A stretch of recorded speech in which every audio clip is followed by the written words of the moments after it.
Alright, so today I want to show you how to make a ball python with stripes on it. And essentially it comes down to using the right genes or the right combination of genes that produce stripes on your ball pythons. There's a few genes you want to stay away from. I'd say pied is probably the one you want to stay away from. Pied, essentially what it does is it brings in big patches of white on your snake. And as a matter of fact, if you go for like an enchy pied, which is a really low white pied, essentially what the pied does in that case is it completely disrupts the pattern. And if you're shooting for stripes on your ball python, you definitely want to stay away from pied, but there are a few genes that you can actually use. Some of them produce stripes by themselves, and then some of them in combination with other genes actually produce some really visually stunning striped ball pythons. So today I want to jump over to the internet and I want to show you how to make a striped ball python.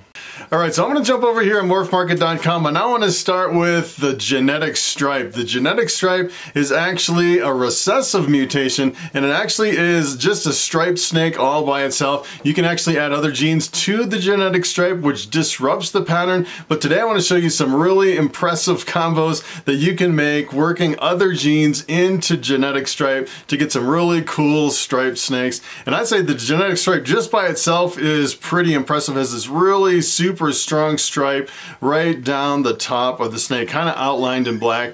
And one of the first ones I want to show you, it's a little bit tricky to actually produce this one. This one is the Freeway genetic stripe. So if you actually have seen the Freeways before, it's an allelic combination with a yellow belly and the asphalt. And a Freeway, if you actually just make a Freeway by itself, essentially what it has a dotted yellow line right down the back of the snake, kind of like the dotted line down the middle of the Freeway. And then when you add the genetic stripe to the mix, you take that yellow line and you completely connect it into one solid line mix for a really impressive combination. And I'd say the Freeway genetic stripe is probably one of the most difficult combos to actually hit. If you actually take a look at the genes, the genetic stripe is a recessive mutation, and the yellow belly and the asphalt is actually allelic in this case. So for example, if you took this and bred it to a normal ball python, all the offspring would either be yellow belly or asphalt. You wouldn't actually get any snakes with both of those genes. Plus, they'd all be 100% het genetic stripe. So I'd say you'd actually have to take this and breed it to something that's either a genetic stripe or het genetic stripe, and then either yellow belly or asphalt. And your odds would probably be pretty slim to actually hit the Freeway genetic stripe, but it's a pretty awesome combo. So here's another one. This is actually the genetic stripe with the Pastel, the yellow belly, and the Leopard. Really awesome snake. This is probably one of the most amazing striped snakes over here on Morphmarket. And essentially what it is you actually have the genetic stripe that makes a really strong stripe down the back, and then you have the Pastel and the yellow belly, which brings out a lot of the yellow color, and then you also have Leopard in there. And it's kind of interesting, you add Leopard to some combinations and you actually get an increase in stripes a lot of times with the Leopard mixed in with some of these combos. Makes for a really awesome snake.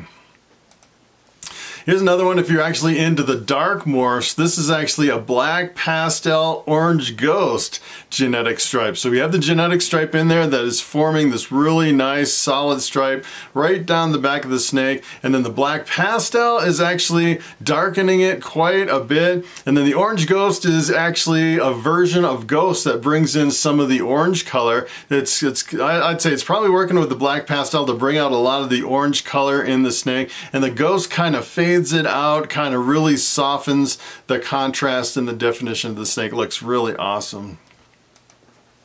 So here's another one. This is pretty simple. This is actually just the genetic stripe and the coral glow. Coral glow is a codominant mutation, so you can pretty easily make this combination. Looks really awesome with this really strong genetic stripe right down the top, and then kind of this really wild kind of a yellow coming right down. And it's kind of interesting on this one, instead of a black outline right down the big stripe down the back for the genetic stripe, you kind of get this almost like an orange line and then outlined in kind of a pale color. Makes for a really interesting combo.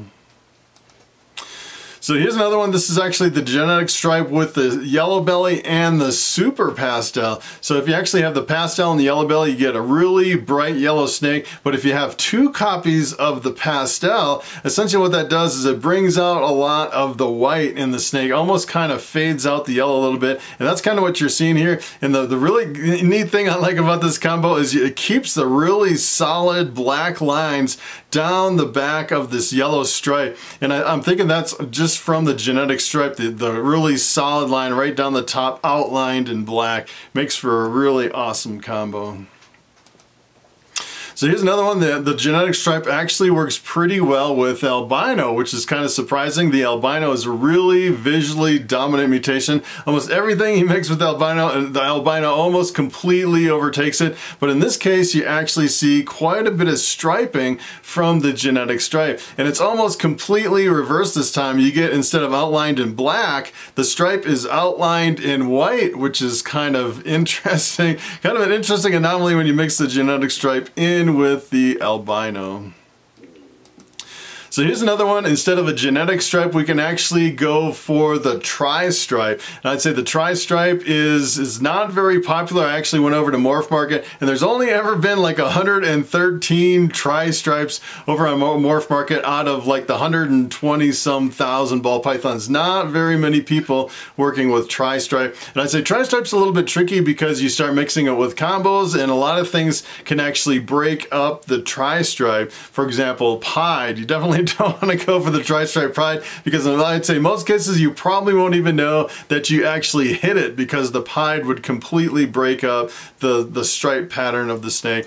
But it's kind of interesting. Instead of the line right down the back from like the genetic stripe, you're actually getting multiple stripes down the back of the snake. This is probably one of the best examples of a tri-stripe. And I'd say most of the times a tri-stripe, the stripe doesn't go all the way to the tail. It kind of ends on the bottom third or the bottom quarter. Sometimes it's like the first half of the snake has stripes, and then it kind of fades out as it gets kind of to the end. And there's really one combo that I really like with the tri-stripe. There hasn't been a whole lot done on the tri-stripe, so I have pretty limited amount of actually stuff that I can choose from. But I'd say the Albino Tri Stripe is one of the most amazing combos. Just look at this. It's so amazing that the stripes are completely converted to white. It's almost like complete inversion of the colors on the snake. Pretty awesome.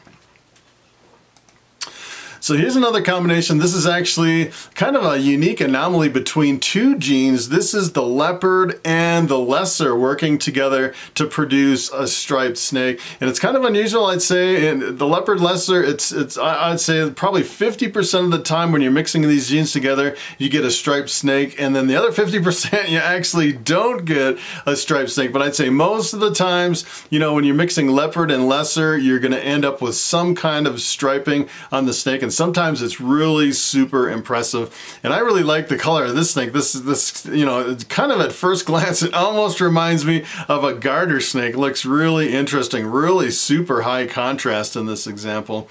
So essentially what I want to do with this is I wanted to add other genes to the leopard and the lesser, kind of using the leopard lesser as a base so you can see what that does to some of these combos when you add other genes to the mix. The first one I want to add is the banana. Take a look at this snake. This is the banana lesser leopard. Pretty awesome combination. And the banana is usually really extremely visually dominant. It's a co-dominant morph. So if you actually breed, as a matter of fact, all these are co-dominant. So if you breed this to something else, you can actually reproduce the banana lesser leopard, and you'll get 50% bananas, 50% lessers, 50% leopards, and then the combinations of all three. Pretty powerful breeder.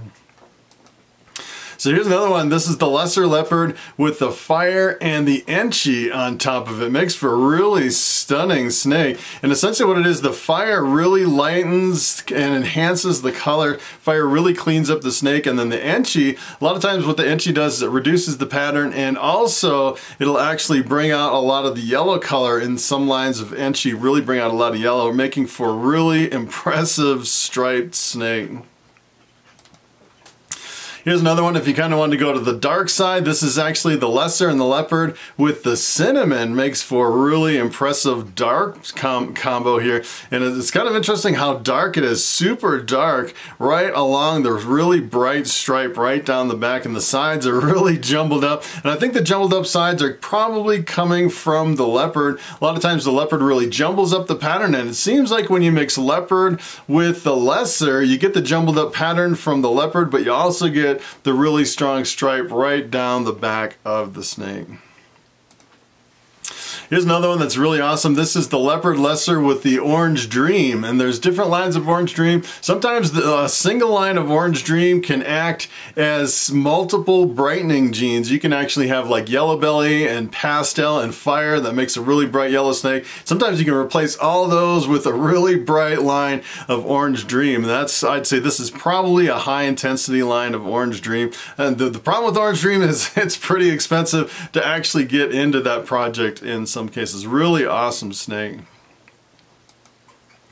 So this is an example of the clown with the leopard and the lesser, and it's the clown's a recessive mutation, and I'd say the clown is probably the king of combos when it comes to the recessive mutations. This actually has the pastel in it too, and it makes for a really interesting striped snake, and some of the clown combos almost look like they're made of like fabric or something. It's kind of interesting, kind of the texture of the scales on the side of the snake, and the clowns always have this really kind of a goofy look on their head and a really crazy head pattern. I think, you know, that's why clowns are, you know, pretty much the #1 morph when it comes to popularity. It's the clowns and the pieds that are really in demand.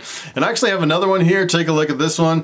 This is actually another clown combo, but it also has the hurricane in it. So this is actually the leopard lesser with the clown and the pastel and the hurricane. The hurricane, I'm not really that familiar with it. It's a pretty new morph, and I've seen some pretty impressive stuff coming out with the hurricane, and this is just one of the most amazing examples of working a hurricane into this combo. As a matter of fact, this one is probably one of the most expensive ones that I've seen over here. It's still for sale, and take a look at the price on this one. $9,000. You can actually buy the snake, the pastel lesser leopard hurricane clown. Pretty awesome. So here's another one. This is actually a pastel butter leopard. And keep in mind that the butter is essentially a different line of lesser. So if you're actually looking for lesser leopard combos, sometimes you can actually look for the butter leopard combo. And a lot of people say the butter and the lesser are essentially the same thing. So you can actually come over here, not only look for lesser leopard, but you can look for the butter leopard over here in Morphmarket and find some other really amazing combos. And this is just pastel with the butter leopard. Really stark, really amazing, really high contrast on the snake, and it has multiple lines right down the back. Really awesome. So here's another one with the butter leopard. This is the butter leopard highway. So the highway is a little bit different than the freeway. This is actually the gravel and the yellow belly. The gravel and the asphalt are almost the same. The highway and the freeway combos, if you're familiar with those, one of the projects I really want to get into. And this is actually taking a highway and mixing in the leopard and the butter. And keep in mind, it's kind of the same as one of the first snakes I showed you. The yellow belly and the gravel are actually allelic.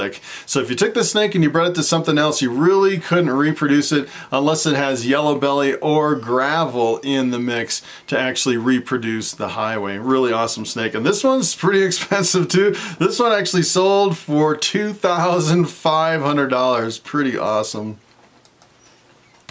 So here's another one. This is actually the leopard and the butter with the albino. So you actually mix it in with the albino, and the albino is really visually dominant, and you can still see a really strong stripe coming right down the top of the albino. Makes for a really impressive, probably one of the best albino combinations that I've ever seen. Probably equivalent to the tri stripe albinos. Really awesome snake. So here's another way you can actually make a striped snake. It's a little bit different, a little bit more difficult to actually hit. This is the super stripe. And the super stripe, essentially what it is, it's the specter and the yellow belly. And the problem with the super stripe is it's actually an allelic complex. So if you actually bred it to something else, you really can't reproduce it unless you're breeding it to something with either specter or yellow belly. So if you actually took this and bred it to a normal, half the offspring would come out yellow belly, half the offspring would come out as specter. And it's kind of interesting, the specter and the yellow belly are pretty close to normal, so it's kind of, you know, you breed it to something else and you get all these normal looking snakes, not really impressive, until you actually breed the specter and the yellow belly together and you get this amazing super stripe. And the super stripe almost has, you know, like a supersized stripe right down the back of the center. Let's take a look at this one. This is actually the pastel banana super stripe. This is really awesome.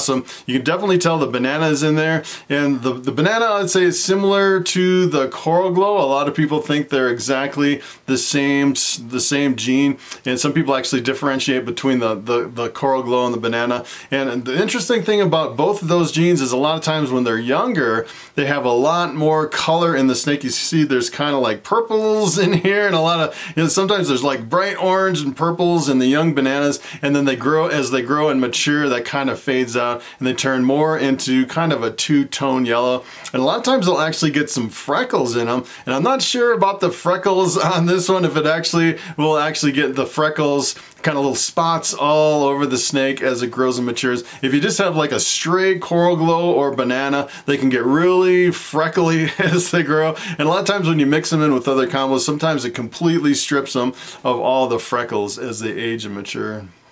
All right, so it is time for the question of the day. And Lauren Cardona asks, can male ball pythons get too big to where they're lazy and won't breed? And that is a very good question. As a matter of fact, in my experience, I've used some really big males for breeding, and I've never really had a problem with them breeding with the females. Where I kind of run into problems is if I'm using a male that's too young, especially if they're inexperienced and I've never bred them before. Sometimes they won't actually breed all of the females, especially if they're under 500 grams. That's kind of the limit, and I'm thinking there's might be an age limit on some of the males. It's probably best to actually have a male that's at least a year and a half old. Anything below that, and it seems like I've been having problems with males that are a little bit too young to breed. In some cases it actually works, and in some cases I actually miss out on some females not actually breeding. But as far as males being too big, I've never really had that experience where I've ever had problems with big males not breeding. So that is pretty much it. Thanks for watching, and I will see you in the next video.